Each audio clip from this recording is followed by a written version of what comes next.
السلام علیکم ورحمۃ اللہ وبرکاتہ۔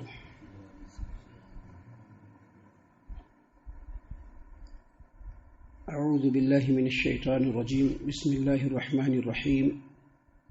ينزل الملائکۃ بالروح من امرہ علی من یشاء من عبادہ ان انذروا انہ لا الہ الا انا فاتقون۔ وہ اپنے بندوں میں سے جس پر چاہے اپنے حکم سے وحی دے کر فرشتے نازل کرتا ہے۔ مقصد یہ ہوتا ہے کہ لوگوں کو اس بات سے تم لوگ ڈراؤ کہ اللہ تبارک و تعالیٰ کے علاوہ کوئی عبادت کے لائق نہیں، اور تم لوگ مجھ سے ہی ڈرو۔ محترم سامعین کرام، سورۃ النحل سورہ نمبر 16 اور اسی سورت سے آیت نمبر 2 آپ کے سامنے تلاوت کی گئی، اور آیت کریمہ کا ترجمہ بھی بفضل اللہ، باذن اللہ، بتوفیق اللہ آپ کی خدمت میں پیش کیا گیا۔ سامعین کرام، اس سے پہلے آیت نمبر 1 آپ کے سامنے کل پڑھی گئی تھی، ابھی آیت نمبر 2 آپ کے سامنے پڑھی گئی۔ مشرکین مکہ پیارے رسول صلی اللہ علیہ وسلم کے اوپر توحید کی دعوت پیش کرنے کی وجہ سے کئی اعتراضات کیا کرتے تھے، کئی اعتراضات۔ ان میں سے ایک اعتراض یہ کرتے تھے کہ جو تم لوگوں کو توحید کی دعوت دے رہے ہو اور یہ ڈراتے ہو کہ اگر توحید پر قائم نہیں رہے، اللہ کے حکموں کی تابعداری نہیں کی تو عذاب آ جائے گا، تو بتاؤ عذاب کیوں نہیں آ رہا ہے؟ جس کے جواب میں کل کی جو آیت کریمہ آپ کے سامنے تلاوت کی گئی تھی، اس میں اللہ تبارک و تعالیٰ نے یہ بتلایا کہ عذاب کا وقت بہت قریب آ پہنچا ہے، اور اس کی تفسیر میں ہم نے آپ کے سامنے یہ بات بتلائی تھی کہ دنیا میں اگر کسی کے اوپر عذاب آتا ہے تو یہ اللہ کے حکم سے آتا ہے، اور اس کا بھی وقت مقرر ہے، لیکن وہ ڈیفینٹ نہیں ہے، آ بھی سکتا ہے اور اگر اللہ چاہے تو نہیں بھی آئے گا۔ لیکن قیامت کے دن جو اللہ کے نافرمانوں کے اوپر عذاب آنے والا ہے وہ بالکل ڈیفینٹ ہے، وہ بالکل مقرر ہے، اور وہ بہت قریب ہے۔ ہم نے مثالوں کے ذریعے سے، دلیلوں کے ذریعے سے بتایا تھا۔ نبی صلی اللہ علیہ وسلم نے بھی اپنے دونوں انگلیوں کو ایسے کر کے یہ کہا کہ مجھ میں اور قیامت بالکل ایک ساتھ اس طرح سے بھیجا گیا ہے، یعنی قیامت بالکل قریب ہے۔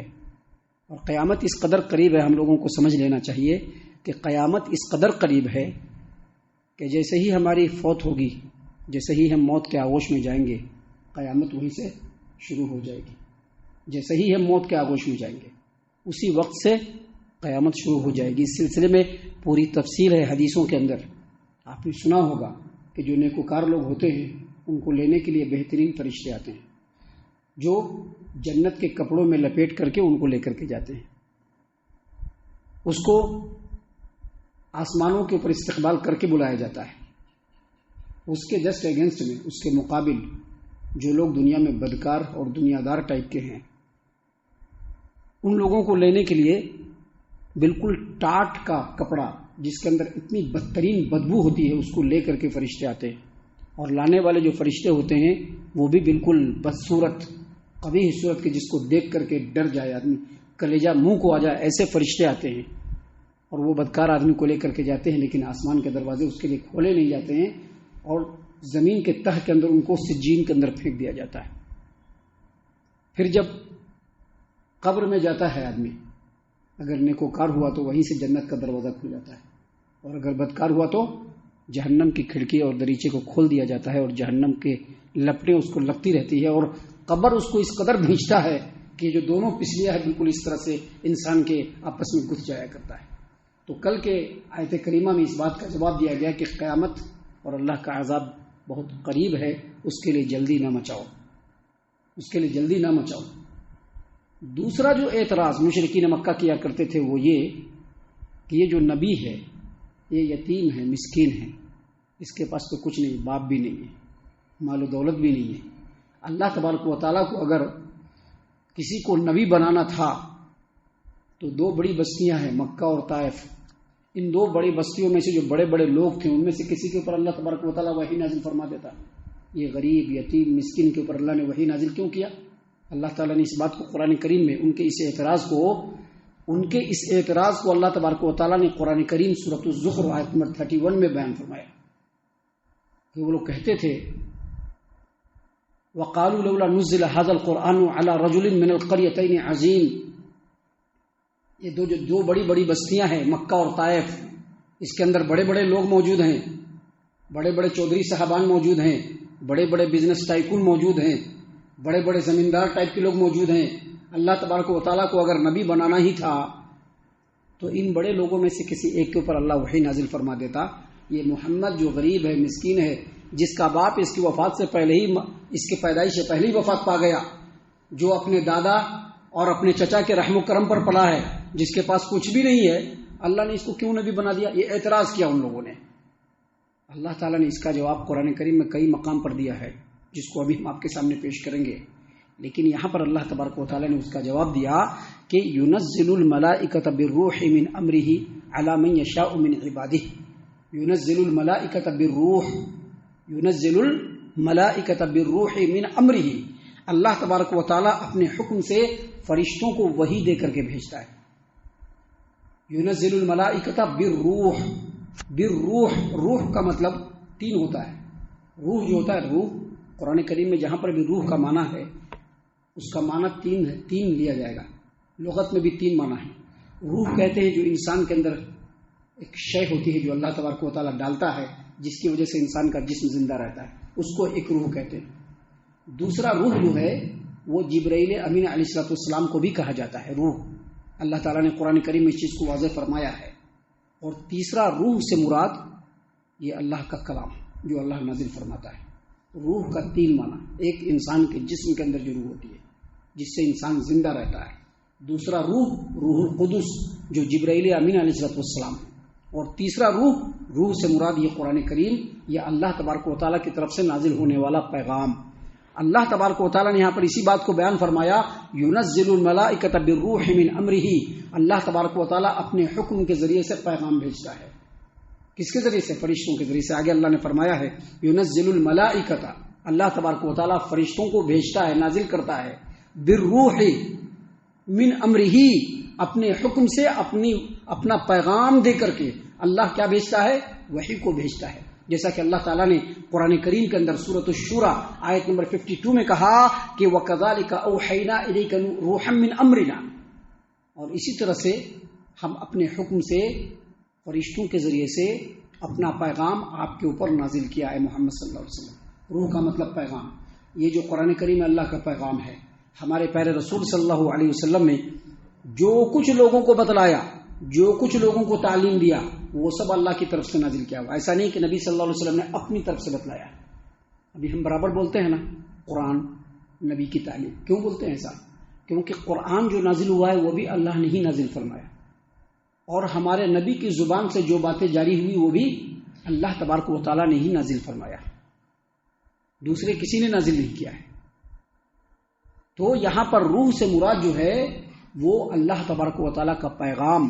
اللہ نے فرمایا ينزل الملائکۃ بالروح من امرہ علی من یشاء من عبادہ، اللہ تبارک و تعالیٰ فرشتوں کو اپنے حکم سے اپنا پیغام دے کر کے نازل کرتا ہے، علی من یشاء من عبادہ، اپنے بندوں میں سے جس پر چاہتا ہے۔ اب یہ نہیں کہ اللہ اسی کو بھیجے گا، اللہ جس کو چاہے گا بھیجے گا۔ اللہ نے چاہا نوح کو رسول بنا دیا، اللہ نے چاہا ادریس کو رسول بنایا۔ کیا ادریس کے زمانے میں دوسرے لوگ نہیں تھے؟ ضرور تھے۔ اللہ نے چاہا ابراہیم کو رسول بنایا۔ کیا ابراہیم کے زمانے میں دوسرے لوگ نہیں تھے؟ تھے، بہت سارے لوگ تھے۔ اللہ نے چاہا موسیٰ کو رسول بنایا۔ اللہ جس کو چاہے گا رسول بنائے گا، کیونکہ یہ اللہ تبارک و تعالیٰ کے اختیار میں۔ پورے کائنات پر اختیار کس کا ہے؟ اللہ تبارک و تعالیٰ کا ہے۔ اللہ جس کو چاہتا ہے دھن دولت سے نواز دیتا ہے، یہ اللہ کی مرضی ہے۔ اللہ جس کو چاہتا ہے تنگی میں رکھتا ہے، یہ اللہ کی مرضی ہے، کوئی اس میں کچھ نہیں کر سکتا ہے۔ مشرکین مکہ نے اعتراض کیا کیا؟ اعتراض یہ کیا کہ اس رسول کو، محمد کو رسول بنانے کی کیا ضرورت تھی؟ اگر رسول بنانا ہی تھا تو کوئی افیکٹو آدمی کو بنانا تھا جس کا اثر لوگوں پر ہے۔ مکہ میں بھی ایسے لوگ ہیں، طائف میں بھی ایسے لوگ ہیں، ان لوگوں کو رسول بنانا تھا۔ اللہ تعالیٰ نے قرآن کریم سورۃ الانعام آیت نمبر 124 میں کہا اللہ اعلم حیث یجعل رسالتہ، اللہ تبارک و تعالیٰ زیادہ جانتا ہے کہ اللہ کس کو رسول بنانا چاہتا ہے۔ کوئی فیصلہ نہیں کر سکتا ہے، کوئی اس میں فیصلہ نہیں کر سکتا ہے۔ اللہ تبارک و تعالیٰ نے قرآن کریم میں دوسرے مقام پر سورہ حج آیت نمبر 22 میں کہا اللہ یصطفی من الملائکۃ رسلا ومن الناس. اللہ تبارک و تعالیٰ اپنا پیغام لوگوں تک پہنچانے کے لیے فرشتوں میں سے جس کو چاہتا ہے اپنا رسول بنا لیتا ہے اور انسانوں میں سے جس کو چاہتا ہے اپنا رسول بنا لیتا ہے. اللہ تبارک و تعالیٰ کے حکم میں کوئی اڑنگا نہیں لگا سکتا ہے کہ نہیں اسی کو رسول بنانا چاہیے, نہیں اسی کو نبی بنانا چاہیے, نہیں اسی کو فرشتے بنانا چاہیے. نہیں, اللہ جس کو چاہے گا رسول بنائے گا. یہ مکہ والوں کو جواب دیا جا رہا ہے. حالانکہ اس میں ہمارے لیے نصیحت ہے کہ اللہ صاحب اختیار ہے, اللہ جو چاہے کرتا ہے. لیکن یہ جواب کس کو دیا جا رہا ہے؟ مکہ والوں کو جواب دیا جا رہا ہے.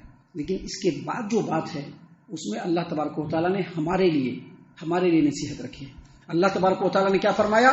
ينزل الملائکۃ بالروح من امرہ علی من یشاء من عبادہ. اللہ تبارک و تعالیٰ فرشتوں کو نازل کرتا ہے اپنے حکم سے, اپنا پیغام دے کر کے فرشتوں کو نازل کرتا ہے علی من یشاء من عبادہ, اپنے بندوں میں سے جس پر چاہے اللہ تبارک و تعالیٰ پیغام نازل کر کے اس کو نبی بناتا ہے. لیکن مقصد کیا ہوتا ہے اس کا؟ مقصد کیا ہوتا ہے؟ آدم کو بھیجا, کیا مقصد؟ نوح کو بھیجا, کیا مقصد؟ ادریس کو بھیجا, کیا مقصد؟ صالح علیہ السلام آئے, کیا مقصد تھا؟ اور بھی دوسرے پیغمبران آئے, ان کا کیا مقصد تھا؟ نبی صلی اللہ علیہ وسلم کو اللہ تبارک و تعالیٰ نے بھیجا, اس کا کیا مقصد تھا؟ مقصد یہ کہ انذروا انہ لا الہ الا اللہ. تمام کو یہ حکم دے کر کے بھیجا کہ اے میرے نبیوں, تم تمام لوگوں کو بتلا دو کہ اللہ کے علاوہ کوئی عبادت کے لائق نہیں. سمپل جملہ ہے لیکن معنی بہت گہرا ہے, یاد رکھیے گا. یہ مکہ والوں کو بھی کہا گیا ہے کہ جان لو کہ اللہ کے علاوہ کوئی عبادت کے لائق نہیں. مکہ والوں کو بھی کہا گیا کہ جان لو اللہ کے علاوہ کوئی عبادت کے لائق نہیں. مکہ والے کیا کرتے تھے؟ اللہ تعالیٰ کو بھی مانتے تھے, لیکن مکہ والوں کے درمیان ہی کسی زمانے میں جو نیک لوگ سب مر گئے تھے ان لوگوں نے بت بنا لیا تھا. نیک لوگوں کا بت بنایا تھا, خیالی بت نہیں تھے. وہ لوگ خیالی بت نہیں تھے. جو بت بنے ہوئے تھے وہ خیالی نہیں تھے, وہ سب ایک زمانے کے نیک لوگ تھے. لات, منات, یہ سب کون ہیں؟ یہ سب ایک زمانے کے نیک لوگ تھے جو بڑے خدمت کرنے والے, بڑے تقوی والے, بڑے پرہیزگاری والے. ان لوگوں کا بت بنا لیا اور ان لوگوں کی پوجا شروع کر دی. مقصد کیا تھا اس کے پیچھے؟ مقصد اس کے پیچھے کیا تھا؟ اس کے پیچھے مقصد یہ تھا کہ ہم جو ان نیک لوگوں کی عبادت کر رہے ہیں, ہم ان کی عبادت نہیں کر رہے ہیں بلکہ ان کو خوش کر رہے ہیں. کیوں خوش کر رہے ہیں؟ تاکہ ہماری بات کو اللہ تبارک و تعالیٰ تک پہنچائے اور اللہ تبارک و تعالیٰ ہمارے مقصد کو پورا فرما دے. یعنی بیچ میں بڑے بزرگوں کو لے آئے. سامعین کرام ذرا غور کریں گے, یہ بیماری آج کل ہمارے یہاں بھی پائی جاتی ہے. آج کل نہیں, ایک زمانے سے مسلمانوں میں بھی بیماری پائی جاتی ہے. اللہ تبارک و تعالیٰ نے قرآن کریم میں کہا ہے کہ جب میرے بندے اے محمد صلی اللہ علیہ وسلم آپ سے پوچھیں کہ میں کہاں ہوں تو کہہ دینا فإنی قریب, میں لوگوں سے بہت قریب ہوں. جب بھی لوگ یا جب بھی میرے بندے مصلی پر آ جائیں, اپنے گھر میں بیٹھ جائیں, اپنے ہاتھ کو اٹھا دیں, اپنے گھٹنے کو ٹیک دیں اور مجھ کو پکار کر کے مجھ کو بلائیں تو میں ان کی بات کو سنتا ہوں. یعنی مجھ سے مانگنے کے لیے بیچ میں کسی کو سہارا بنانے کی ضرورت نہیں ہے, کیونکہ جب بھی بندے مجھ کو پکاریں گے میں ان کے پکار کو سن لوں گا. لیکن مکہ والوں نے بھی یہی کیا اور ہمارے یہاں بھی یہی ہو رہا ہے کہ بڑے بزرگوں کو بیچ میں لا دیتے ہیں اور ان کی پوجا شروع کر دیتے ہیں, ان کے سامنے جھکنا شروع کر دیتے ہیں, ان کو پکارنا شروع کر دیتے ہیں, ان سے مانگنا شروع کر دیتے ہیں. یہ سمجھتے ہیں کہ یہ ہمارے پیغام کو لے کر کے اللہ تبارک و تعالیٰ تک لے جائیں گے. یہاں پر اللہ تبارک و تعالیٰ نے اسی بات کی تردید کی اور کہا کہ جتنے بھی نبیوں کو بھیجا ہے اس کے پیچھے مقصد یہی ہے کہ اللہ کے علاوہ کوئی عبادت کے لائق نہیں. مطلب کیا؟ مطلب یہ کہ اگر ہم نماز پڑھیں گے تو بھی اللہ تبارک و تعالیٰ کے لیے ہی پڑھیں گے, اگر قربانی کریں گے تو بھی اللہ کے لیے ہی کریں گے, اور اگر مانگیں گے بھی تو کس سے مانگیں گے؟ اللہ تعالیٰ سے ہی مانگیں گے. یہ مانگنا جو ہے مانگنا, یہ مانگنا بھی عبادت ہے. اگر کوئی آدمی یہ کہتا ہے یا علی المدد, وہ بھی مانگ رہا ہے اللہ سے, وہ کیا کر رہا ہے؟ وہ اللہ سے نہیں مانگ رہا ہے, علی سے مانگ رہا ہے. وہ عبادت کر رہا ہے علی کی. یا غوث العظم، بہت سارے لوگ بولتے ہیں یا غوث العظم ہماری مدد فرما دیجئے، گویا وہ عبادت کر رہا ہے۔ یہ تمام کی تمام چیزیں اللہ کے لیے ہیں، لیکن بندے اللہ کے علاوہ دوسروں کے لیے کرتے ہیں۔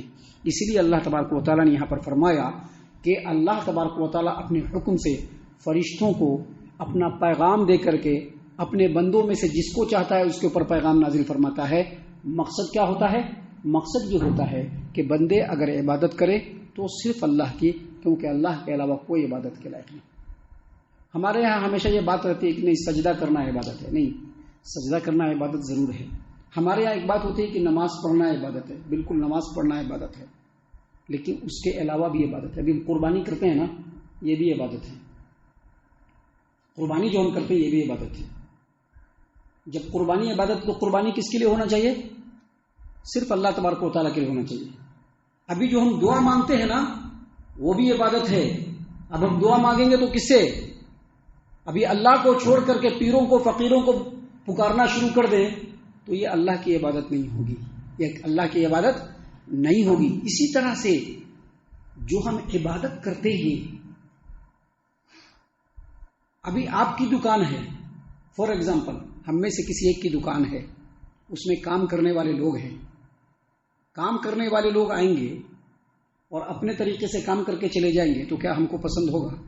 نہیں۔ ہماری دکان ہے تو کام کرنے کا طریقہ بھی ہمارے طریقے سے، ہم جیسے جیسے بتائیں گے ویسے ویسے کام کرنا ہے۔ ویسے ہی یہ عبادت ہے۔ اب عبادت کرنا بھی ہے تو کس کے طریقے سے کرنا ہے؟ جو اللہ نے بتلایا ہے اس کے طریقے سے، اور جو نبی نے بتلایا ہے اس کے طریقے سے۔ اسی بات کو اللہ تبارک و تعالیٰ نے یہاں پر بیان فرمایا ہے کہ اللہ تبارک و تعالیٰ اپنے فرشتوں میں سے جس کو اللہ تعالیٰ اپنے فرشتوں کے ذریعے سے اپنے حکم کو اپنے بندوں میں سے جس پر چاہتا ہے نازل فرماتا ہے۔